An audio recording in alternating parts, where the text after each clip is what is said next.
Good evening viewers. Pathak institute official के इस online platform पर आपका एक बार फिर से स्वागत है।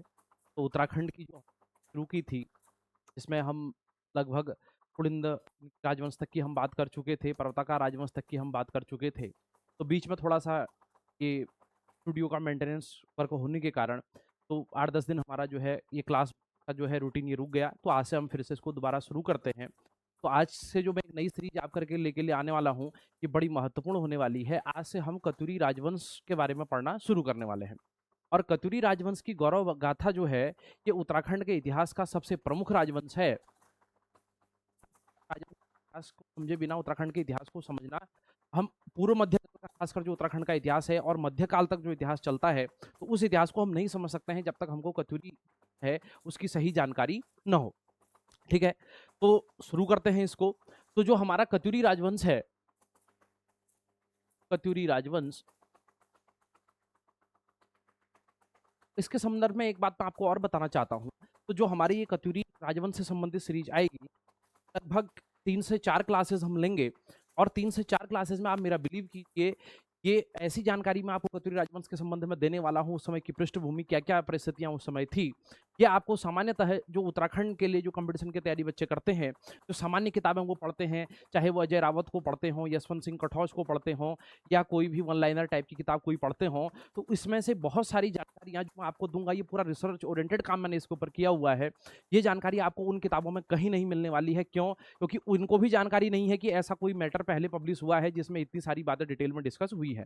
तो ये मेरा व्यक्तिगत पूरा मैंने इस रिसर्च ओरिएंटेड काम इसके ऊपर किया है, तो उसी के आधार पर मैं आपको कुछ बातें डिस्कस करने जाऊँगा। अब देखो, जब हम कतुरी राजवंश की बात करते हैं, तो थोड़ा-सा इसका बैकग्राउंड समझ लेना ज़रूरी है। देखिए, कतुरी राजवंश उत्तराखंड के अंदर क्यों महत्वपूर्ण है? सबसे प्रमुख कारण इसका एक ये है कि विश्व के इतिहास पटल पर कितने सारे राजवंश आए और कितने राजवंश समाप्त हो गए। और आज अगर हम देखें कि भाई इन राजवंशों के उत्तराधिकारी कौन है, कौन लोग थे, तो आज हमको उनके बारे में उनके संबंध में कोई जानकारी प्राप्त नहीं होगी। जैसे भारत में मौर्यों ने शासन किया, तो आज मौर्यों के वंशज कौन हैं, कहाँ हैं, हमको कुछ नहीं पता। भारत में गुप्तों ने शासन किया, आज गुप्तों के वंशज कौन हैं, कहाँ रहते हैं, किसी को नहीं पता। ठीक है ना? इतिहास में उनका उल्लेख जरूर है, ठीक है ना? लेकिन उत्तराखंड के अंदर कतुरी राजवंश इसलिए सबसे महत्वपूर्ण है क्योंकि उत्तराखंड के अंदर इस राजवंश के राजाओं की पूजा लोग अपने ग्राम देवता, लोक देवता, स्थानीय देवता के रूप में, राजांगी देवताओं के रूप में करते हैं। तो आज तक विश्व के इतिहास में ऐसे उदाहरण, जितना भी इतिहास मैंने पढ़ा है, शायद होंगे, लेकिन मेरे जो मेन स्ट्रीम हिस्ट्री में हम पढ़ते हैं, उसमें मेरे संज्ञान में ऐसा कोई राजवंश नहीं आया कि जहां किसी राजवंश ने शासन किया हो और उसके बाद वहां के लोगों ने उसको देवता की तरह पूजना शुरू कर दिया हो और प्रॉपर उनके लिए एक सिस्टम पूजा करने का, जागर गाथाओं के माध्यम से उनको वर्शिप किया जाता हो, उनकी पूजा की जाती हो, उनको भेंट आदि अर्पित किया जाता हो और उनसे अपने लोक कल्याण की और मंगल की कामना भी की जाती हो। तो इस मामले में हमारे उत्तराखंड के इतिहास के जो ये कतुरी शासक हैं, ये बड़े उल्लेखनीय हैं। ऐसी स्थिति हमको इतिहास में अन्य स्थान पर कहीं देखने को नहीं मिलती। इवन अगर हम इनके शासनकाल के बारे में जब बात करते हैं, तो लगभग माना जाता है कि 740 एडी के आसपास में इनका राजवंश एग्जिस्टेंस में आया और आगे चल करके लगभग 1591 एडी तक इन्होंने अलग अलग रूपों में शासन किया। तो लगभग इस शासनकाल की जब हम अवधि निकालते हैं, तो ये 851 वर्ष होती है। और फिर इसी दौरान मध्यकाल में चंदों ने भी उत्तराखंड में शासन किया, गढ़वाल में पवारों ने शासन किया, लेकिन पवारों का भी पतन हो गया, चंदों का भी पतन हो गया। लेकिन इनके पतन होने के बाद भी उत्तराखंड के स्थानीय जनमानस में कतुरी राजा, कतुरी देवता आज उसी रूप में बसे हुए हैं जैसा महत्व उनके शासनकाल के समय में था। तो कैसे ये कहानी शुरू होती है, इसको मैं आपके साथ शुरू करता हूं। देखिए, अब अगर हम बात करें कतुरी राजवंश की, तो सबसे पहला डिस्प्यूट तो इसको लेकर के, इसके नाम को लेकर के है कि भाई इनका नाम कतुरी है या एक हमारे यशवंत सिंह कठौज जी हैं उत्तराखंड के इतिहासकार, तो इन्होंने इसको कार्तिकेयपुर राजवंश कहा है। इनका मानना है, ये कहते हैं कि कार्तिकेयपुर और कतुरी राजवंश दो अलग अलग राजवंश थे। इसके पक्ष में इन्होंने कुछ प्रमाण दिए हैं, लेकिन उन प्रमाणों की अभी विवेचना होना बड़े स्तर पर जो है वो अभी नहीं हो पाई है, उनका विवेचना होना शेष है। तो हम अभी तो ये कहने की स्थिति में नहीं है कि कार्तिकेयपुर और कतुरी राजवंश दो अलग अलग राजवंश थे। तो फिर प्रश्न आता है कि सबसे पहले ये कतुरी शब्द का उल्लेख कौन कर रहा है, कहां से ये शब्द आया? तो कतुरी शब्द का सबसे पहले विवरण जो हमको मिलता है, ये एटकिंसन के विवरणों में मिलता है। एटकिंसन ने जो हिमालयन गजेटर लिखी, उसके अंदर ये सबसे पहले कतुरी राजवंश के संदर्भ में जानकारी देता है और वहीं पर एटकिंसन ने पहली बार इनके लिए कतुरी शब्द का प्रयोग किया है। आगे चल करके एटकिंसन के विवरणों पर आधार पर ही एक किताब है जिसका नाम है हिमालयन फोकलोर। क्या नाम है? Himalayan folklore. हिमालयन फोकलोर के लेखक हैं हिमालयन फोकलोर। इसको लिखा तारादत्त गैरोला और शर्मन ओकले, दो नाम इसमें आते हैं, शर्मन ओकले। तो इन्होंने भी अपने विवरणों में कतुरी राजवंश का उल्लेख किया है और इन्होंने इसको कैंतुरा शब्द से संबोधित किया है। क्या कहा है? इन्होंने इस राजवंश को कैंतुरा नाम से संबोधित किया है। इसके अलावा अगर हम देखें से जो तीलू रौतेली के भड़, तीलू रौतेली से संबंधित भड़ हैं, जो तीलू रौतेली से संबंधित पमाड़े हैं, तो इनमें भी इसके लिए कैंतुरा राजवंश शब्द का प्रयोग हुआ है। क्यों? क्योंकि जो तीलू रौतेली की हत्या करने वाला सैनिक था रामू रजवार, तो उस रामू रजवार को एक कत्यूरी सैनिक माना गया है। कौन? रामू रजवार को एक कत्यूरी सैनिक माना गया है। फिर इसके बाद हम देखें तो पंवार शासक हुए प्रदीप शाह, इनके शासन काल में एक किताब लिखी गई इनके दरबारी कवि मेधाकर शर्मा शास्त्री द्वारा, जिसका नाम था रामायण प्रदीप। तो रामायण प्रदीप का जो सर्ग एक है, मेरी बात को ध्यान से सुनिएगा, जो रामायण प्रदीप है, रामायण प्रदीप का सर्ग एक, यहां पर भी इनके लिए क्या शब्द का उल्लेख मिल रहा है? यहां पर भी इनके लिए कैंतुरा शब्द का उल्लेख मिल रहा है। तो कहां कहां से? हिमालय, सबसे पहले एटकिंसन ने इसके संबंध में जानकारी दी, तो एटकिंसन ने कत्यूरी शब्द का प्रयोग किया। उसके बाद में हिमालयन फोकलोर लिखी गई तारादत्त गैरोला और शर्मन ओकले द्वारा, उसमें इन्होंने कत्यूरी राजवंश की बात करी। तीलू रौतेली की जो भड़ वार्ता है, जो उनसे संबंधित भड़ हैं, उसमें कत्यूरी राजवंश का उल्लेख आता है। और रामायण प्रदीप का जो सर्ग एक है, जिसको मेधाकर शर्मा शास्त्री ने लिखा था, इसमें भी कैंतुरा शब्द का उल्लेख हमको मिला है। ठीक है ना? इसके अलावा बैकेट ने भी इनके लिए कत्यूरी शब्द का ही प्रयोग किया है। बैकेट ने भी इनके लिए क्या किया है? कत्यूरी शब्द का ही प्रयोग किया। और फिर आगे चल करके 1937 में बीडी पांडे ने जो फेमस किताब लिखी कुमाऊं का इतिहास, तो कुमाऊं के इतिहास में भी बीडी पांडे ने इनके लिए कत्यूरी शब्द का ही प्रयोग किया। किसने? बीडी पांडे ने, बीडी पांडे ने। और मैंने आपसे कहा जो हमारे मॉडर्न टाइम के फेमस हिस्टोरियन है, पद्मश्री से सम्मानित डॉक्टर यशवंत सिंह कठोच जी, तो यशवंत सिंह कठोच जी का मानना ये है, उनकी बातों में भी काफी तर्क है लेकिन अभी प्रमाण उस पक्ष में इतना अध्ययन नहीं हो पाया है। उनका मानना है कि कत्यूरी राजवंश जो परवर्ती कार्तिकेयपुर शासक हुए, तो उनके संबंध में कत्यूरी राजवंश शब्द का प्रयोग किया जाता है, और उससे पहले इस राजवंश के लिए केवल कार्तिकेयपुर शब्द का ही प्रयोग होता था। तो पहले तो प्रश्न यहाँ पर मैंने आपको ये बताया, कत्यूरी जो नाम है इसके पीछे की कहानी क्या है। तो क्या सबसे पहले एटकिंसन प्रयोग कर रहा है, उसके बाद गैरोला, उसके बाद हमको तीलू रौतेली की भड़ वार्ता में, रामायण प्रदीप में, इसके अलग अलग जगह पर हमको कत्यूरा नाम से या कैंतुरा नाम से उल्लेख मिल रहे हैं। ठीक है ना? अब इसके बाद अगर हम बात करें, प्रयागदत्त जोशी एक उत्तराखंड के बड़े विद्वान हुए हैं, इन्होंने उत्तराखंड की लोक गाथाएं नाम से एक ग्रंथ लिखा। उत्तराखंड की लोक गाथाओं में प्रयागदत्त जोशी जी ये बताते हैं, प्रयागदत्त जोशी, इन्होंने जो उत्तराखंड की लोक गाथाएं लिखी हैं, इसके भाग 2 में ये यहां पर कह रहे हैं इनकी जागर गाथाओं के रेफरेंस में कि भाई कत्यूरी वंश के लिए जागर गाथाओं में जो शब्द आया है वो कह रहे हैं कि कंथापुरी शब्द आया है। और एक राजा का भी इसमें ये उल्लेख करते हैं जिसका नाम असंदी है। असंदी को माना जाता है कि शायद ये आसंती देव के लिए प्रयोग हुआ होगा। तो आगे हम इसकी बात करेंगे। तो प्रयागदत्त जोशी ने ये कहा है कि भाई जागर गाथाओं में इस वंश के लिए जो शब्द प्रयोग हुआ है वो शब्द क्या है बच्चों? वो शब्द है कंथापुरी वंश। तो यानी कि कत्यूरी, कैंतुरा, कंथापुरी, ये सब शब्द किसके लिए प्रयोग हुए हैं? हमारे, चाहे आप कार्तिकेयपुर शासक कह लो, कार्तिकेयपुर वंश कह लो, या इसी को आप कत्यूरी वंश कह लो। अब मैं आप कहोगे सर आप इन दोनों को एक मान के क्यों चल रहे हैं जब कठोच जी इसको अलग अलग मानते हैं? सबसे प्रमुख कारण यह है कि जितने भी क्वेश्चन हमसे उत्तराखंड के इतिहास में अभी तक पूछे जाते हैं तो वहां वो बेंचमार्क नेम कत्यूरी ही लेता है। ठीक है ना? क्यों? क्योंकि कठोच जी जिन प्रसंगों के आधार पर कत्यूरी और कार्तिकेयपुर का अलग अलग होना बता रहे हैं, उस पर कुछ ही प्रमाण अभी उपलब्ध हैं और इस पर व्यापक अध्ययन होना अभी शेष है। है। तो अभी हम जो इस वंश के लिए नाम प्रयोग करेंगे, हम कार्तिकेयपुर और कत्यूरी दोनों शब्दों का ही प्रयोग करने वाले हैं, ठीक है ना। तो एटकिंसन से लेकर के यात्रा कहां तक चलती है, प्रयागदत्त जोशी तक चलती है। अब देखो, सबसे पहली बात है कि जो इतिहास की स्मृति है, इतिहास की स्मृति में कत्यूरी वंश कहां है, जो इतिहास की स्मृति है उसमें कत्यूरी वंश कहां है। देखिए, सबसे पहले अगर हम देखें तो लगभग जब 740 एडी में हम इनके राज्य की स्थापना मानते हैं, तो 740 एडी से लेकर के लगभग 1000 एडी तक इन्होंने शासन किया, माना जाता है कि कहां से, जोशीमठ से। कहां से शासन किया, जोशीमठ से। और उसके बाद 1000 एडी, 1000 एडी के बाद और आगे जहां 1581 तक हम इनका वंश मानते हैं, तो वहां इन्होंने शासन किया, माना जाता है कहां से, बैजनाथ से।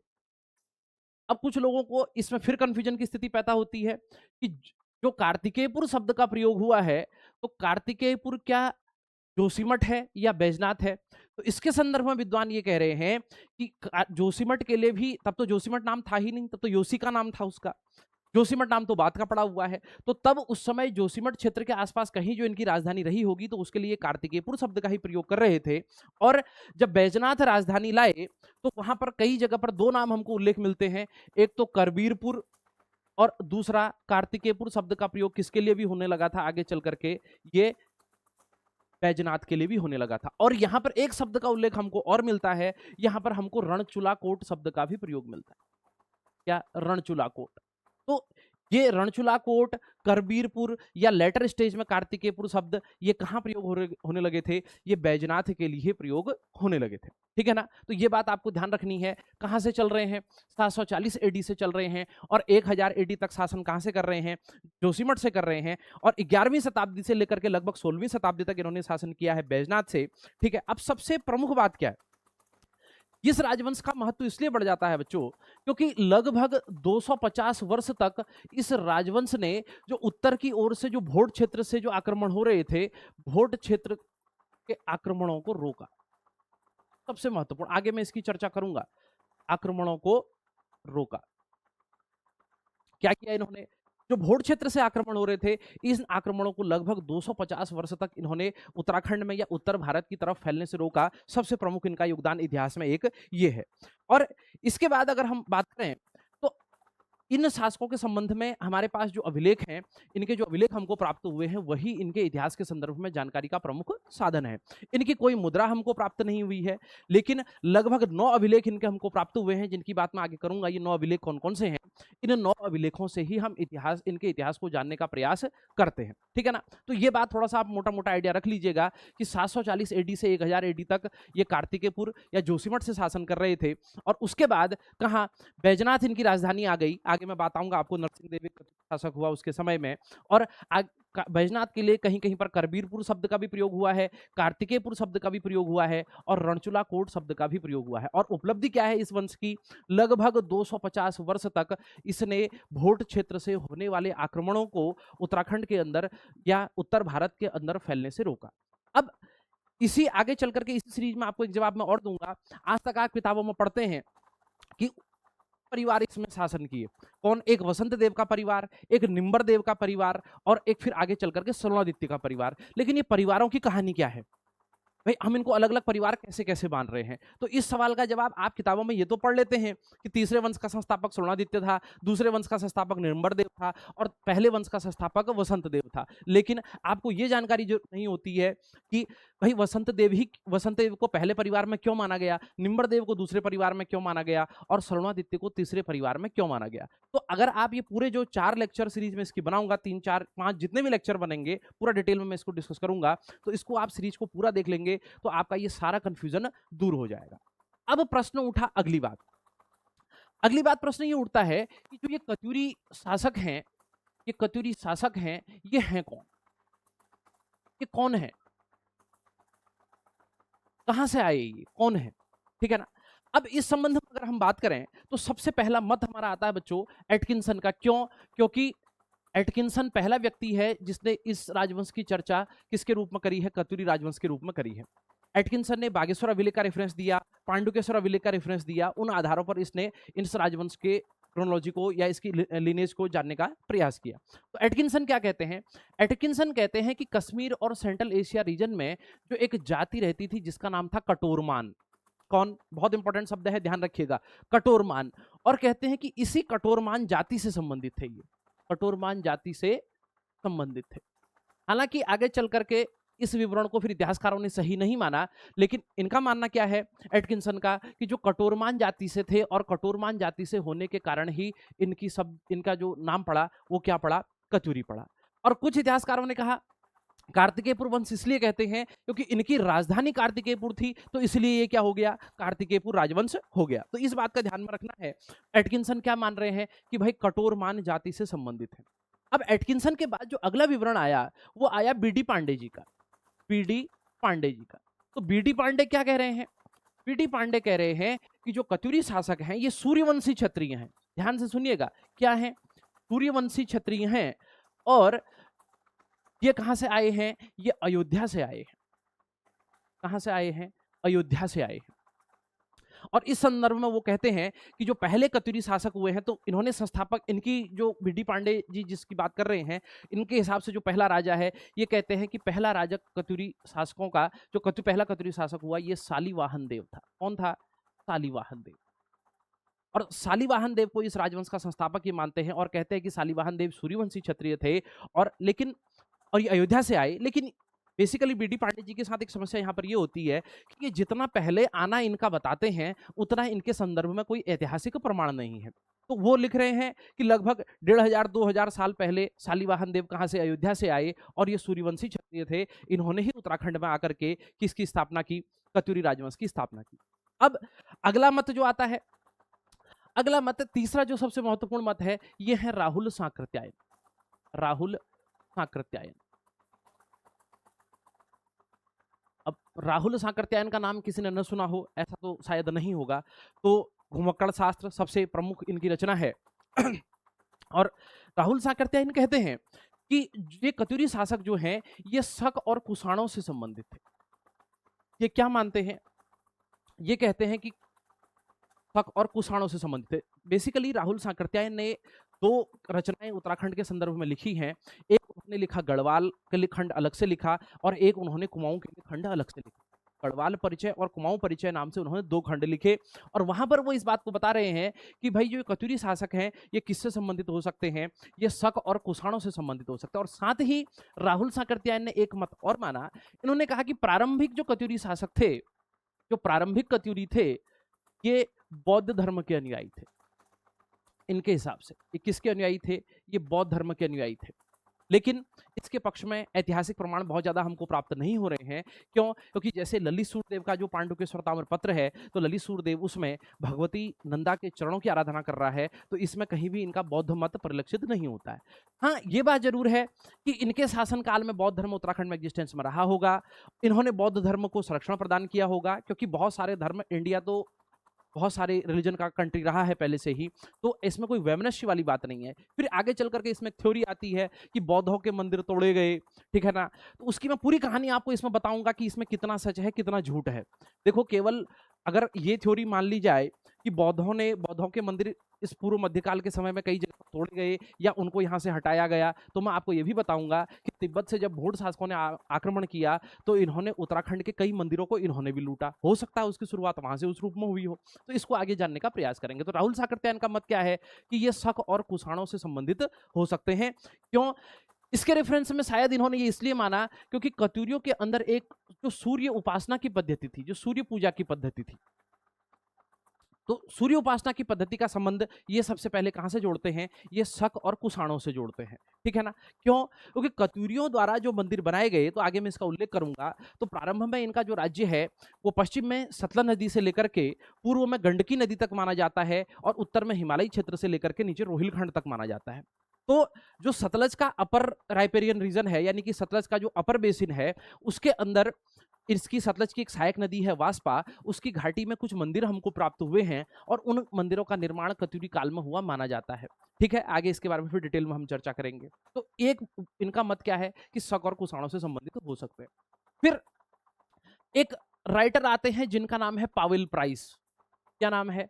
Pavel price. पावेल प्राइस क्या कह रहे हैं? पावेल प्राइस कह रहे हैं कि भाई ये कुड़िंदों की ही एक शाखा थे। तो किससे संबंधित मान रहे हैं? कुड़िंदों की शाखा थे, ये कुड़िंद ही हैं, कुड़िंदों की शाखा थे। और पावेल प्राइस के इस मत से थोड़ा बहुत डॉक्टर हमारे जो शिव प्रसाद डबराल हैं, उत्तराखंड के बड़े फेमस हिस्टोरियन रहे हैं और आज भी उत्तराखंड के इतिहास पर इनसे बड़ा काम किसी का नहीं है, तो इन्होंने भी इस बात को कहीं ना कहीं थोड़ा बहुत इसका समर्थन किया है। ये मानते हैं कि हाँ, पावेल प्राइस की ये बात सही भी हो सकती है कि कुड़िंदों की एक शाखा लंबे समय तक हिमालय में अपना अस्तित्व बचाने में सफल रही, और जैसे ही गुप्त साम्राज्य का पतन हुआ और फिर हर्षवर्धन के साम्राज्य का पतन हुआ, जो नॉर्थ इंडिया के अंदर लास्ट बड़ी सेंट्रल पावर माना जाता है, तो उसके बाद में इन्होंने अपने आप को इंडिपेंडेंट घोषित कर लिया होगा। ठीक है ना? तो पावेल प्राइस क्या मान रहे हैं? कुड़िंदों की शाखा से संबंधित है ये। नेक्स्ट बात आती है पांचवा मत, फिफ्थ। तो पांचवा मत जो है ये डॉक्टर शिव प्रसाद डबराल का है, डॉक्टर शिव प्रसाद डबराल का है। डॉक्टर शिव प्रसाद डबराल क्या कह रहे हैं? डॉक्टर शिव प्रसाद डबराल कह रहे हैं कि जो कत्यूरी शासक हैं ये खसों से संबंधित। अब देखिए, फिर खसों की बात आ गई। अब लोग मेरे से कहते हैं तुम खस खस करते हो।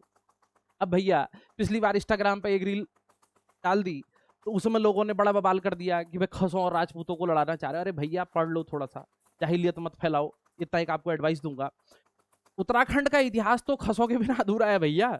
आप कहीं से देख लो, उत्तराखंड के इतिहास में खसों के बिना उत्तराखंड का कोई एंसेंट हिस्ट्री में कोई अस्तित्व नहीं है, नहीं मध्यकाल में है, क्योंकि जो बाहर से आने वाली जातियों के आगमन की थ्योरी है वो तो बहुत बात की है। तो खस तो उत्तराखंड के मूल निवासी हैं ही है सर। ठीक है ना? ये तो कोल, किरात और खस जब हमने प्रारंभ में प्राचीन जातियां पढ़ी थी तो उनके समय से। क्यों? डबराल जी कहते हैं आप इस बात को विश्वास करो, जिस समय से मौर्य साम्राज्य की जब स्थापना हुई तो जो इसका पहला शासक बना कौन? चंद्रगुप्त मौर्य। अब चंद्रगुप्त मौर्य ने जब घनानन से लड़ने के लिए सेना इकट्ठा करी तो कहां से लाया?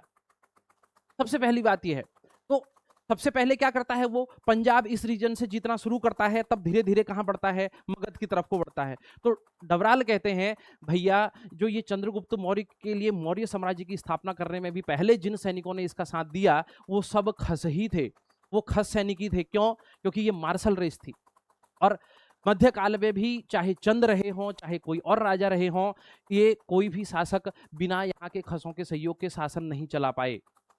चंदों ने शासन चलाया, दो जातियों के आधार पर चलाया। किसके आधार पर चलाया? उनके सबसे बड़े जो उनके दरबार में शक्तिशाली जो दो गुट हैं, कौन है? महरा और फर्त्याल गुट हैं। ये कौन है?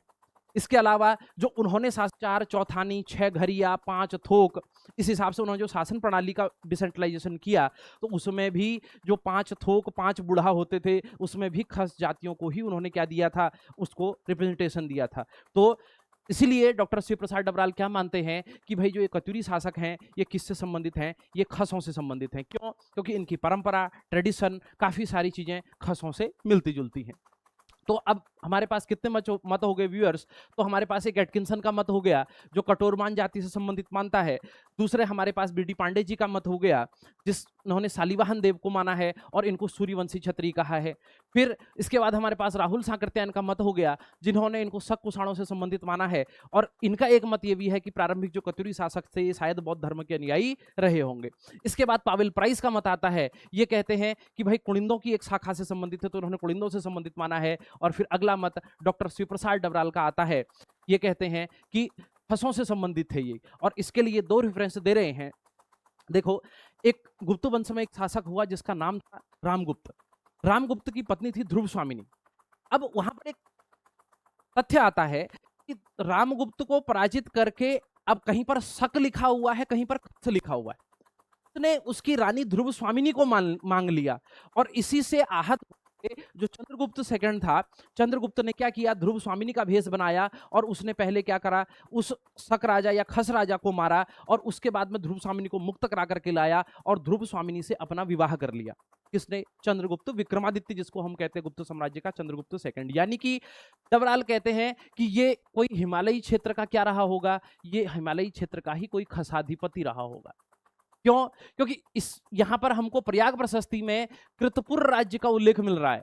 किसका उल्लेख मिल रहा है? कृतपुर राज्य का। तो ये कृतपुर का संबंध उत्तराखंड के ही किसी क्षेत्र से होना मानते हैं। कई लोगों ने तो इसी कृतपुर को ही कार्तिकेयपुर मान लिया है, लेकिन कार्तिकेयपुर शब्द का उल्लेख हमको सबसे पहले अगर हम देखें तो वो कहां पर मिल रहा है? वो सबसे पहले हमको जो पौरवों के ताम्रपत्र हमको प्राप्त हुए हैं, पौरवों के ताम्रपत्र में सबसे पहले हमको कार्तिकेयपुर शब्द का उल्लेख मिल रहा है। उसमें कार्तिकेयपुर शब्द का उल्लेख दो रूपों में हुआ है। एक तो ग्राम के क्षेत्र में हुआ है छोटा, और एक बड़े कस्बे के रूप में कह लीजिए, या एक बड़े विषय के रूप में कह लीजिए, उसके रूप में भी वहां पर कार्तिकेयपुर का उल्लेख हुआ है। व्हाट इट मीन, इससे यह बात प्रमाणित होती है कि पौरव राज्य जब तक शासन कर रहा था उस समय तक कत्यूरी कोई स्वतंत्र सत्ता के रूप में शासन नहीं कर रहे थे। ठीक है ना? तो ये 5 मत हमारे पास हो जाते हैं, तो इसका आपको ध्यान में रखना है। ये पूछा जा सकता है कि किसने क्या क्या मत दिया है। ठीक है ना? अब आगे बढ़ते हैं। अब अगर ये खस है तो इसके पक्ष में थोड़ा सा मैं इसी बात को आगे बढ़ाता हूं। तो डबराल जी कह रहे हैं कि जो भाई इनके खस होने का प्रमाण है,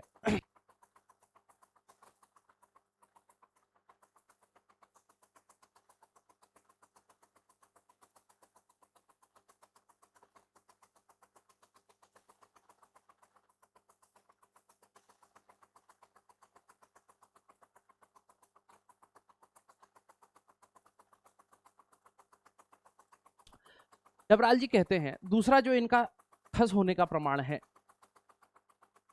वो कहते हैं कि आज भी उत्तराखंड में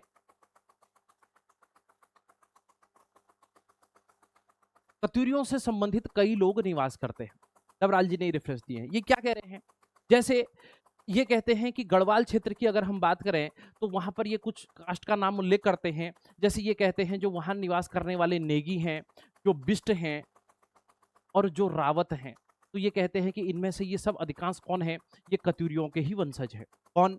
नेगी, बिष्ट, रावत, और भी कास्ट का रेफरेंस उन्होंने दिया है, लेकिन मेनली 3 कास्ट की ये बात करते हैं कि क्या ये कत्यूरियों के ही वंशज हैं। और साथ में ये बताते हैं कि इनकी अनुश्रुतियों का जब मैंने अध्ययन किया तो अनुश्रुतियों के अध्ययन से मैंने ये पाया कि इन लोगों की अनुश्रुतियों में ये प्रचलित था कि इनका जो मूल पुरुष है, यानी कि जो इनका मूल राजा है, कहते हैं कि ये इनका मूल पुरुष ये धामदेव को मानते हैं। और उस अनुश्रुतियों में उल्लेख मिल रहा है कि ये कहाँ रहता है? ये कैंतुरा हाट में रहता है। कहाँ रहता है? कैंतुरा हाट में रहता है। ठीक है।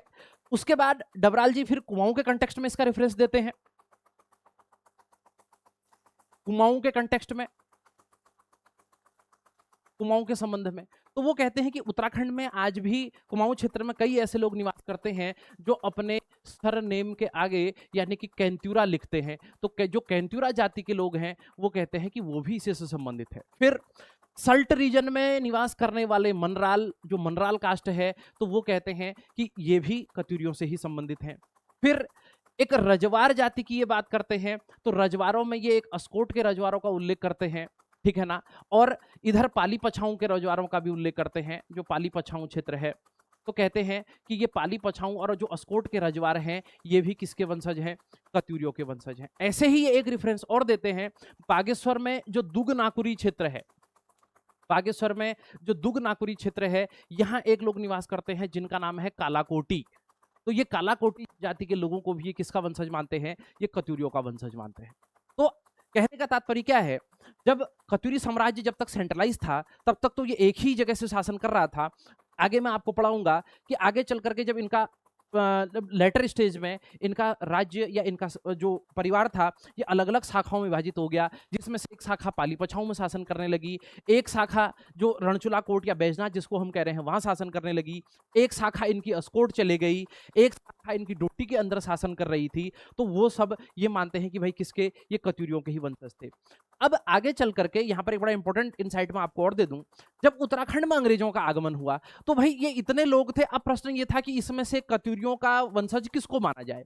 तो अंग्रेजों ने, ये बात को ध्यान रख लेना, अंग्रेजों ने कत्यूरी वंश के वंशजों के रूप में जो अस्कोट के रजवार हैं, या जो अस्कोट के रजवार या पाल इनको हम कहते हैं, अस्कोट के रजवार या पालों को मान्यता दी।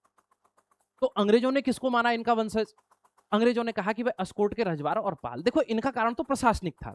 इन्होंने अब इससे कोई लोग ये ना समझ लें कि ये बाकी नहीं थे, केवल अस्कोट के रजवार और पाल ही थे। देखो इनके सामने क्या था, इन्होंने कुछ मामलों में इनके अधिकार, जो क्षेत्रीय अधिकार थे वो तय करने थे। अब इतनों को अधिकार देना संभव नहीं था, तो इसलिए अंग्रेजों ने केवल किसको, अस्कोट के रजवाड़ों को ही इनका वंशज माना है।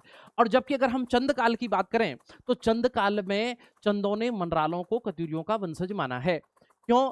क्योंकि नक्कारा और निशान जो रखने का जो अधिकार था वो उनको मनरालों को ही दिया, और मनरालों को पाली पछाऊ क्षेत्र में थोकदारी भी प्रदान करी। क्या प्रदान करी?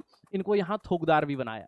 अब थोकदार बड़ा महत्वपूर्ण शब्द है, आगे चल करके मध्यकाल में, चंद और पवार काल में इसकी चर्चा डिटेल में करूंगा। तो मनरालों को भी इन्होंने थोकदार माना। तो ये क्या हो गए? उत्तराखंड में निवास करने वाले कौन कौन सी जातियां कत्यूरियों की वंशज हैं? तो उत्तराखंड में निवास करने वाले गढ़वाल क्षेत्र में अगर हम बात करें, नेगी, बिष्ट, रावत, ठीक है ना, ये सब कत्यूरियों के वंशज हैं और मूल पुरुष धामदेव को मानते हैं, और इसका जो अनुश्रुतियों में उल्लेख मिल रहा है कि कैंतुरा हाट में रहता है। फिर बात आई कुमाऊं क्षेत्र में, तो कैंतुरा जाति के लोग, तल्ट के मनराल लोग, अस्कोट और पाली पछाऊ के रजवार लोग, ठीक है ना, और दुग और नाकुरी के जो बागेश्वर में है ये क्षेत्र, यहाँ के कालाकोटी लोग, ये सब क्या माने जाते हैं? ये सब खसों के सब कत्यूरियों के वंशज माने जाते हैं, और लिनेज इनकी वो खसों से ही संबंधित बताते हैं, ठीक है ना। तो ये बात आ गई कि भाई ये शासक कौन थे। तो यहां पर आपको कंफ्यूजन नहीं होना चाहिए। अब आगे बढ़ते हैं। अब अगला बात आई कि ये बात आपको क्लियर कर लेनी चाहिए, ठीक है ना। तो उम्मीद करता हूं कि आप इसको नोट डाउन भी कर लीजिएगा कि किन किन को हम वंशज मानते हैं। अब अगली बात आई कि भौगोलिक क्षेत्र, राज्य का भौगोलिक क्षेत्र क्या था। अगला प्रश्न हुआ कि राज्य का भौगोलिक क्षेत्र क्या था, भाई कहां शासन कर रहे थे। अब इस संदर्भ में भी पहला मत एटकिंसन ने ही दिया। दो अंग्रेज लेखकों के मत इस संबंध में हैं, एक एटकिंसन का मत है और एक बेकेट का मत है। तो ये क्या कह रहे हैं कि भौगोलिक क्षेत्र, एटकिंसन कह रहे हैं कि इनका जो भौगोलिक क्षेत्र है, मैं एक दिशा सूचक के माध्यम से इसको समझा देता हूं। तो उत्तर में कह रहे हैं हिमालय पर्वत है इनके राज्य क्षेत्र में, हिमालय पर्वत है, और कह रहे हैं पश्चिम में गंडकी नदी है, दक्षिण में रोहिलखंड है, और इधर पश्चिम में मानते हैं कि सतलज की घाटी है, सतलज घाटी, नॉर्थ, साउथ, ईस्ट और वेस्ट। तो क्या माना इन्होंने? इन्होंने कहा भाई उत्तर में हिमालय से लेकर के दक्षिण में रोहिलखंड तक, और पश्चिम में सतलज की घाटी से लेकर के पूर्व में गंडकी नदी की घाटी तक, ये कहते हैं कि कौन थे, यहां तक पूरा इस क्षेत्र में कत्यूरियों ने शासन किया। लेकिन अब प्रश्न ये उठता है, तो इसका जब विवेचन हम करते हैं तो इसमें ये हमको मिलता है कि हो सकता है कि आरंभ में तो इनके क्षेत्र में सतलज घाटी तक इनके राज्य का विस्तार रहा हो। इसके पक्ष में प्रमाण भी दूंगा आगे आपको। और इधर नेपाल के सीमावर्ती क्षेत्र तक इनके राज्य का विस्तार रहा हो, और इधर मानसरोवर भी इनके राज्य क्षेत्र में रहा हो।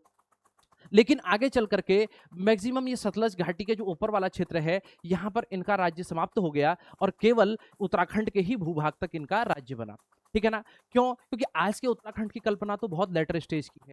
उस समय अगर हम देखें तो हमारा इतिहास नेपाल से भी जुड़ा हुआ है, हमारा इतिहास हिमाचल से भी जुड़ा हुआ है, हमारा इतिहास नीचे तराई भाबर क्षेत्र के जो अन्य वंश हैं उनसे भी जुड़ा हुआ है। क्यों? देखिए, इसका एक बेसिक एग्जांपल मैं आपको दूं।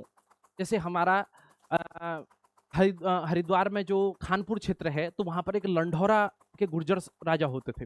तो जो हमारे लंढौरा के गुर्जर राजा थे, इनके टिहरी के राज परिवार से क्या थे, इनके उनसे वैवाहिक संबंध थे। वहां उनका बेटी उनको देते थे और उनके विवाह इनके होते थे। और आगे चल करके ये उल्लेख आता है कि जिस समय प्रद्युम्न शाह चंबा और बाड़ाहाट के युद्ध में गुरखों से पराजित हुआ और भाग करके सहारनपुर क्षेत्र की ओर गया, तो वहां पर उस समय जो लंढौरा के गुर्जर राजा थे रामदयाल सिंह, उन्होंने उनकी सहायता की, और उनकी सहायता से उन्होंने सेना का पुनर्गठन किया। तब वो गुरखों से लड़ने के लिए खुड़बुड़ा के युद्ध में गए। तो ऐसा नहीं था कि उस समय हमारे कोई ताराई भाबर के जो रियासतें थी उनके साथ हमारे दुश्मनी पूर्वक संबंध थे, ऐसा बिल्कुल नहीं है। उनके साथ हमारे सौहार्दपूर्ण संबंध थे, और वैवाहिक जो वैवाहिक संबंध है, यानी कि रोटी और बेटी का संबंध जिसको हम पहाड़ में कहते हैं, वो उनके साथ हमारा स्थापित होता था। अब आज लोग उसको बहुत डिस्प्यूट के रूप में देखते हैं, तो उनके जो आज के वंशज हैं उनके आधार पर उनके इतिहास का आकलन ऐसे हम नहीं कर सकते, क्योंकि उनका भी बड़ा ग्लोरियस हिस्ट्री रहा है। तो जो लंढौरा के गुर्जर सरदार थे रामदयाल सिंह, उन्होंने किसकी, उन्होंने मदद की थी प्रद्युम्न शाह की उस समय, और लगभग 1 लाख की सेना लेकर के, और अपना सिंहासन बेचने के बाद जो पैसा उनको मिला उसके माध्यम से जो सेना का पुनर्गठन उन्होंने किया, तो उसको लेकर के, उसी सेना को लेकर के वो फिर कहाँ गए, खुड़बुड़ा के युद्ध में गुरखों से लड़ने के लिए गए। तो ये तो थोड़ा सा ऐसी डिटेल बीच बीच में आपको मैं अलग अलग बताता रहूंगा।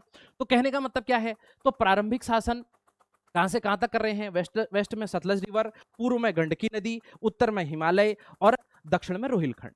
लेकिन क्यों? क्योंकि ये माना जाता है कि बाद में ये रोहिलखंड क्षेत्र पर भी इनका नियंत्रण कम हो गया होगा। क्यों? क्योंकि अगर राजधानी जोशीमठ है तो जोशीमठ से इतने दूर के क्षेत्र में शासन करना संभव प्रतीत नहीं होता है। तो हो भी सकता है कि एटकिंसन ने जो मत अपना अनुश्रुतियों के आधार पर लिखा वो बहुत हाइपरबोलिक रहा हो, लेकिन हाँ हम ये मान सकते हैं कि एक बड़े साम्राज्य पर ये शासन कर रहे थे। तो लेटर स्टेज में जब इनकी भी पावर कमजोर हुई तो सतलज के वाली घाटी में भी इनका शासन छूट गया और इधर नीचे रोहिलखंड वाला क्षेत्र भी इनका शासन छूट गया, तो केवल उत्तराखंड के ही कुछ भाग पर इनका शासन बचा। अब इसके बाद अगर हम बात करें, अगर हम इसके प्रमाण के पक्ष में देखें तो क्या हम कह दे रहे हैं कि गंडकी नदी तक, तो क्या तिब्बत वाले क्षेत्र का भी कुछ भाग इनके राज्य क्षेत्र में रहा होगा? मानसरोवर वाले क्षेत्र का बिल्कुल रहा होगा। क्यों? इसका एक मैं आपको प्रमाण देता हूं, ठीक है ना। जो पूर्ण देश या तिब्बत वाला क्षेत्र हम कह रहे हैं, जो हमारा सीमांत क्षेत्र है, ये कत्यूरी शासन में था। इसका प्रमाण क्या है? यहाँ एक थोलिंग मठ है। क्या है? थोलिंग मठ। तो ये माना जाता है कि थोलिंग मठ से हर साल पूजा कहां आती थी? पूजा बद्रीनाथ आती थी। थोलिंग मठ से पूजा कहां आती थी? और बद्रीनाथ आती थी। और बद्रीनाथ से प्रसाद भेजा जाता था कहां? थोलिंग मठ में। और शायद ये परंपरा, इसका कोई प्रत्यक्ष अकाउंट तो मुझे नहीं मिला, लेकिन शायद ये होगा कि 1962 में जब भारत चीन युद्ध हुआ तो उस समय से ये परंपरा शायद टूट गई होगी, ऐसा इसमें हमें प्रतीत होता है। तो क्या अब थोलिंग मठ से पूजा बद्रीनाथ क्यों आ रही है और बद्रीनाथ से प्रसाद थोलिंग मठ क्यों जा रहा है? भाई कभी इनका प्रशासनिक रूप से ये एकीकृत रहे होंगे ना, तभी तो जा रहा है। ऐसे ही हिमाचल के वास्पा घाटी में जो कपालेश्वर मंदिर है, तो वहां पर भी हमको उसके संदर्भ में ये कहा जाता है कि कत्यूरियों ने इसका निर्माण करवाया था। और साथ साथ में हिमालय से कई, हिमाचल क्षेत्र से कई देव यात्राएं, जिनको हम जात्रा या जात कहते हैं उत्तराखंड में, देव यात्राएं हिमाचल क्षेत्र से, जो किन्नौर वाला रीजन है, यहां से कई देव यात्राएं बद्रीनाथ आती थी। अब शायद आज भी आती हो। तो देव यात्राएं कहाँ आती थी? बद्रीनाथ आती थी। और ये बद्रीनाथ क्यों आती होंगी? क्योंकि भाई कभी ना कभी इनका आपस में प्रशासनिक कोई संबंध रहा होगा, तभी ये बद्रीनाथ आते होंगे, ठीक है ना। तो इस बात से इनकार नहीं किया जा सकता कि प्रारंभ में कोई हिमाचल का क्षेत्र या तिब्बत का क्षेत्र इनके राज्य में शामिल रहा होगा। बड़े एम्पायर पर ये शासन कर रहे थे, ठीक है ना। इस बात को आप ध्यान में रखिएगा। अब सॉरी,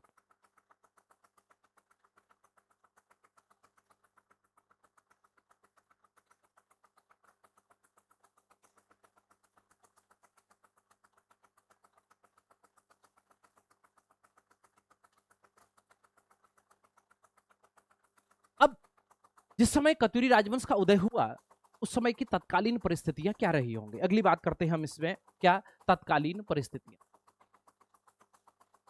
कंटेम्परेरी सर्कमस्टांसेज कैसे रहे होंगे?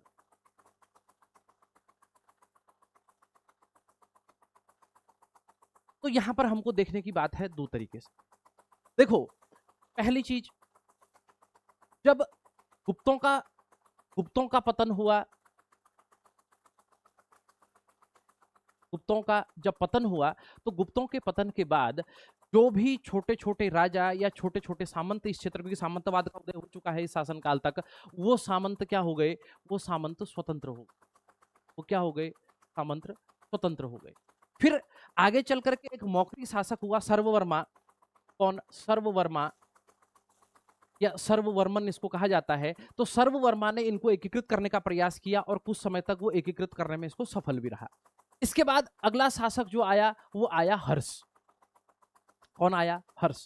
तो हर्ष के समय तक इसने भी कश्मीर से, जो नीचे कश्मीर के तलहटी वाला क्षेत्र था वहां से लेकर के नीचे विंध्याचल तक, और उधर कामरूप से लेकर के वेस्ट में गुजरात के सिंध क्षेत्र तक, ये पूरा का पूरा राज्य क्षेत्र किसके शासन में था? हर्षवर्धन के शासन में था। तो उस समय भी यहाँ पर ज्यादा सामंतों को स्वतंत्र होने का समय नहीं मिला होगा या अवसर नहीं मिला होगा।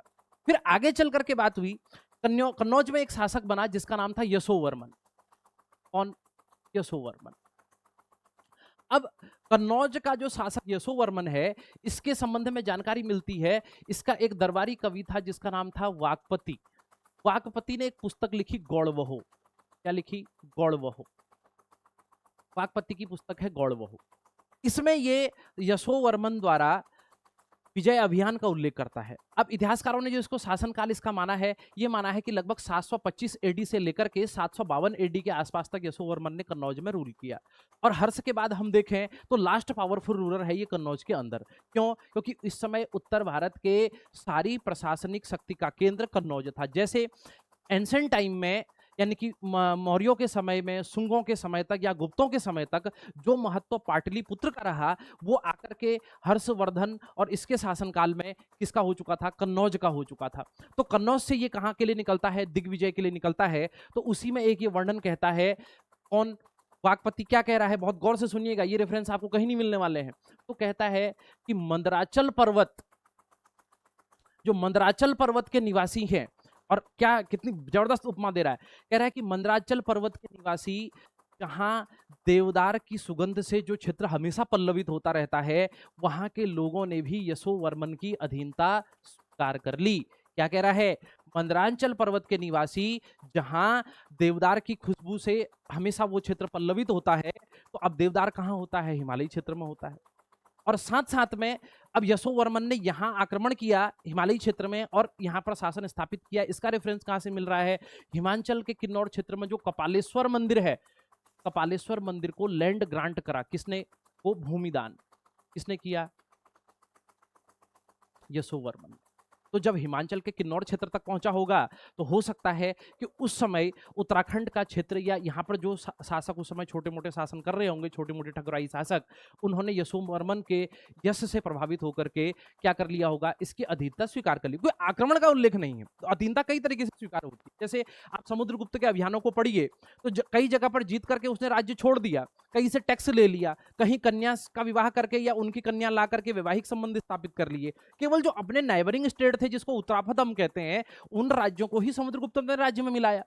ऐसा ही यहां पर भी रहा होगा। तो उल्लेख कहां से आ रहा है? कपालेश्वर मंदिर में जो यशोवर्मन द्वारा किया गया भूमिदान है किन्नौर क्षेत्र में, इससे पता चलता है कि इसने उत्तर भारत की विजय की होगी। और दूसरा डिफरेंस कहां से आ रहा है? जो इसका दरबारी कवि है वाकपति, ये गौड़वहु में कह रहा है कि मंदरांचल क्षेत्र में या मंदरांचल पर्वत क्षेत्र में। तो किसके लिए? तो हिमालय में हम कह सकते हैं ये क्षेत्र कहां? हिमाचल, आज का जो हिमाचल क्षेत्र है प्लस जो उत्तराखंड है, इस क्षेत्र के लिए वो ये शब्द प्रयोग कर रहा होगा, ये मानते हैं इतिहासकार। ठीक है ना? तो यशोवर्मन ने रूल किया। अब यशोवर्मन ने ये क्यों किया? दो कारण हैं इसके। अब इसी समय यशोवर्मन के कंटेम्प्रेरी कश्मीर के अंदर एक शासक शासन कर रहा है जिसका नाम है ललितादित्य मुक्तापीड़। इस रेफरेंस को बड़े आप गौर से समझिएगा, सारा कॉन्सेप्ट क्लियर हो जाएगा। कौन है? एक है यशोवर्मन, एक है यशोवर्मन, यशोवर्मन, और दूसरा कश्मीर में इस समय शासक है ललितादित्य मुक्तापीड़। अब यशोवर्मन का रेफरेंस जो राजतरंगिणी कलहर ने लिखी, किसने? जो राजतरंगिणी कलहर ने लिखी, उसमें भी इसका वर्णन आ रहा है। वो क्या, यानी कि पहले यशोवर्मन और ललितादित्य मुक्तापीड़ ने एक चीज के लिए संधि की। क्यों? क्योंकि भोट क्षेत्र में इस समय एक शक्तिशाली साम्राज्य का उदय हो चुका था, तो भोट क्षेत्र से आक्रमणों का खतरा था। ठीक है ना? तो भोट क्षेत्र के अंदर एक राजा आता है जिसका नाम है सोंगसेन गाम्पो। सोंगसेन गाम्पो, ये जो हम तिब्बत देख रहे हैं, तिब्बत के साम्राज्य को स्थापित करने वाला पहला आदमी ये है। ठीक है ना? तो इसने वहां 13 वर्ष की आयु में, बड़ा जबरदस्त रूलर है ये, इसकी भी हिस्ट्री आगे मैं आपको पढ़ाऊंगा। 13 वर्ष की आयु में ये अपना विजय अभियान शुरू करता है। कहां से? तिब्बत से। और पूरे तिब्बत को इंटीग्रेट करता है, और तिब्बत के अंदर बौद्ध धर्म को प्रॉपर रूप से स्टेब्लिश करने का श्रेय भी किसको जाता है? सोंगसेन गाम्पो को जाता है। और सोंगसेन गाम्पो ने ही पहली बार भारत से बौद्ध विद्वानों को कहा तिब्बत के अंदर आमंत्रित। लेकिन ये लगातार कहां? नीचे की ओर एक्सपेंशन कर रहे हैं। तिब्बत पर अधिकार करने के बाद खतरा था कि कहां पहुंचेंगे? उत्तर भारत की ओर पहुंचेंगे। तो इनके खतरे से निपटने के लिए यशोवर्मन और ललितादित्य मुक्तापीड़ ने, एक खतरा तो ये चल रहा है, आगे फिर मैं एक बात करूंगा, इसी समय वहां सिंध में भी अरब आ गए हैं। तो सिंध में अरबों के विरुद्ध और यहाँ भोट क्षेत्र के सोने वाले आक्रमणों के विरुद्ध इन्होंने आपस में कुछ समय के लिए क्या कर ली? संधि कर ली। और इनकी संधि का उल्लेख भी हमको कहाँ मिल रहा है? कलहड़ की पुस्तक राजतरंगिणी में मिल रहा है। तो कहते हैं कि यशोवर्मन उत्तर भारत का पहला वो शासक है जिसने उत्तर भारत की रक्षा के लिए हिमालय के दर्रे हैं, हिमालय के दर्रों का महत्व समझा। महत्व समझा। ठीक है ना। और इसके अब यहाँ कौन से 5 दर्रे सबसे प्रमुख थे। उधर जोजिला था, यहाँ सिपकिला था, इधर नीति और माणा थे, और इधर से लिपुलेख था। 5 दर्रे। और ऐसा एक चीनी इतिहास का एक चीनी ट्रेवलर है जिसका नाम है ओ कॉन्ग। एक चीनी ट्रेवलर है जिसका नाम है ओ कॉन्ग। ये 7वीं शताब्दी 7वीं 8वीं शताब्दी में कश्मीर और हिमालयी क्षेत्र की यात्रा इसने की। एक बुद्धिस्ट मॉन्क था ये। तो इसके विवरणों से भी हमको ये जानकारी प्राप्त होती है कि यशोवर्मन ने उस समय हिमालयी क्षेत्र के जो ये दर्रे थे इनको सुरक्षित किया था। तो अब यहीं से इसकी कहानी शुरू होती है। तो क्या अब यशोवर्मन ने यहाँ जिस अधिकारी को नियुक्त किया, क्या वो यहाँ पहले से रूल कर रहा था? ये डायरेक्ट ये क्लियर नहीं है हमको इतिहास में। दो चीज हो सकती हैं, या तो यहां वो पहले से शासन कर रहा था, ठीक है ना। दूसरी बात क्या हो सकती है, क्या वो इसका कोई सैन्य अधिकारी था। कौन? वसंत देव। वसंत देव या वसंतन देव, कई जगह पे इसका उल्लेख मिला है, या वसंत देव। तो ये पहला यहां पर इस डायनेस्टी का फाउंडर, जब हम कतुरी राजवंश का फाउंडर किसको मानते हैं? वसंत देव को मानते हैं। तो इसका संबंध कहां से जुड़ता है? इसका संबंध जुड़ता है यशोवर्मन का। तो इसलिए कत्यूरियों की पहली फैमिली आ गई। कौन? वसंत देव, जिसका संस्थापक है। तो देखो यहां से आ रही है कहानी। इंडियन हिस्ट्री का थोड़ा सा ये सेगमेंट भी यहाँ रिलेट करता है। तो लोग इसको जनरली छोड़ देते हैं। उनको लगता है कि उत्तराखंड के अंदर उत्तराखंड का इतिहास जो है वो अपना इंडिपेंडेंट हिस्ट्री है। ऐसा नहीं है, इतिहास प्रभावित होता है एक दूसरे से, ठीक है ना। तो वसंत ये मान रहे हैं कि क्या वसंत देव ने, या वसंत देव या इसका कोई सैन्य अधिकारी रहा होगा, या यहाँ कोई पहले से एक ऐसा शासक था जो शासन कर रहा था। तो उसने इस हिमालयी क्षेत्र के जो उत्तराखंड वाले क्षेत्र में पड़ने वाले दुर्ग थे, हिमाचल और उत्तराखंड में दर्रे थे, कौन कौन से? उधर सिपकिला हो गया, इधर नीति और माणा हो गया, और इधर लिपुलेख हो गया। तो इनकी सुरक्षा के लिए उन्होंने किसको नियुक्त किया? वसंत देव को। इसीलिए इन्होंने राजधानी कहाँ बनाई होगी? जोशीमठ। क्योंकि 2 दर्रे सबसे महत्वपूर्ण, नीति और माणा, इसी क्षेत्र से होकर के जाते हैं। तो क्या यहां से पहला शासक हमको उल्लेख में आता है, जिसका नाम क्या है बच्चों? इसका नाम है वसंत देव, ठीक है ना। तो ये बात है। तो यानी कि कहां तक कहानी जुड़ रही है? यशोवर्मन तक की कहानी जुड़। तो यशोवर्मन के समय में पहला शासक जो एग्जिस्टेंस में आया, वसंत देव। अब इसके पक्ष में और पुख्ता प्रमाण क्या है? क्योंकि वसंत देव ने कोई टाइटल धारण नहीं किया है। जो इनके अभिलेख हमको प्राप्त हो रहे हैं, वंशावली हमको इनके अभिलेख से त्रिभुवन राजदेव का जो बागेश्वर अभिलेख है, अब आज प्राप्त नहीं है। इसी एक पाषाण, एक शिलालेख पर खुदे हुए थे। एक तरफ त्रिभुवन राजदेव का अभिलेख था और दूसरी तरफ भूदेव का अभिलेख था। तो त्रिभुवन राजदेव का जो बागेश्वर अभिलेख है, वहां जो बात हो रही है वो कहां से जिनोलॉजी शुरू हो रही है इनकी? वसंत देव से। लेकिन वसंत देव के आगे वहां पर किसी उपाधि का जिक्र नहीं है। क्यों? क्योंकि ये उपाधि धारण करते हैं महाराजाधिराज परम भट्टारक, महाराजाधिराज परमेश्वर की उपाधि धारण करते थे। कौन? कत्यूरी शासक। लेकिन वसंत देव के आगे ये उपाधि नहीं मिल रही है। तो व्हाट इट मीन कि यशोवर्मन के रहते रहते ये स्वतंत्र नहीं हुआ था। और ये घटना कब की मानी जा रही है? लगभग 740 एडी के आसपास में इसने यहाँ पर किसकी स्थापना कर दी? कत्यूरी राजवंश की स्थापना कर दी, ठीक है ना। तो पूरी कहानी कहाँ से चली, कौन है, कहाँ से आए, क्या क्या इसमें अलग अलग विद्वानों के मत हैं, सबसे पहले उल्लेख किसने किया, कत्यूरी और कार्तिकेयपुर नामों का अंतर क्या है, और आगे चल करके यशोवर्मन का शासन आते आते तो यहाँ पर वसंत देव जो है ये, अब जब ये यशोवर्मन की मृत्यु हो गई होगी, तो यशोवर्मन की मृत्यु होने के बाद उत्तर भारत में कोई एक शक्तिशाली शासक नहीं बचा। इसके बाद ये इंडिपेंडेंट हो गए। अब फिर आप कहोगे सर तो दूसरी और तीसरी फैमिली, तो इसकी कहानी यहाँ से आगे अगले लेक्चर में बताऊंगा कि दूसरी और तीसरी फैमिली की कहानी कैसे कैसे चलती है। तो आशा करता हूँ ये वीडियो आपको पसंद आएगा, और अगर आपको पसंद आए तो मेरा आपसे बिल्कुल रिक्वेस्ट है, आप हमारे चैनल को लाइक कीजिए, शेयर कीजिए, सब्सक्राइब कीजिए, और ज्ञानवर्धन में सहयोग कीजिए अपना, लोगों को सही इतिहास की जानकारी पता चले। यही मेरा एक छोटा सा प्रयास है, ये गिलहरी के जैसा प्रयास है मेरा इस भवसागर में। तो अगले लेक्चर में आपको मिलता हूं मैं इनकी दूसरी फैमिली की कहानी कंटिन्यू करते हुए, और भोट क्षेत्र से एक्सपेंशन कैसे कैसे होता है, और जो ये तोंगसेन गंपो है इसका एक्सपेंशन का क्या क्या पैटर्न रहेगा, और उत्तराखंड के इतिहास को ये भोट क्षेत्र कैसे प्रभावित करता है, और कहाँ कहाँ संस्कृति में इनका प्रभाव देखा गया। तो इसी जो तोंगसेन गंपो है, सोंगसेन गाम्पो, नाम थोड़ा सा चाइनीज है तो अटपटा है, तो तोंगसेन जो गाम्पो है, ठीक है ना, सोंगसेन गाम्पो, इसी का एक वंशज हुआ बच्चों नागराज, और इसने उत्तरकाशी में एक बौद्ध विहार की भी स्थापना करवाई थी। उत्तरकाशी का क्षेत्र तक इनके अधिकार में था उस समय, और वहां एक बुद्ध की मूर्ति पर इसका लेख हमको मिला है। और उस बुद्ध की मूर्ति की पूजा आज के डेट में किसके रूप में होती है? वो दत्तात्रेय के रूप में वहां पर उस बुद्ध की मूर्ति की पूजा होती है, ठीक है ना। तो इससे आगे की कहानी मैं कल के लेक्चर में आपके साथ डिस्कस करूंगा। तब तक के लिए नमस्कार, धन्यवाद।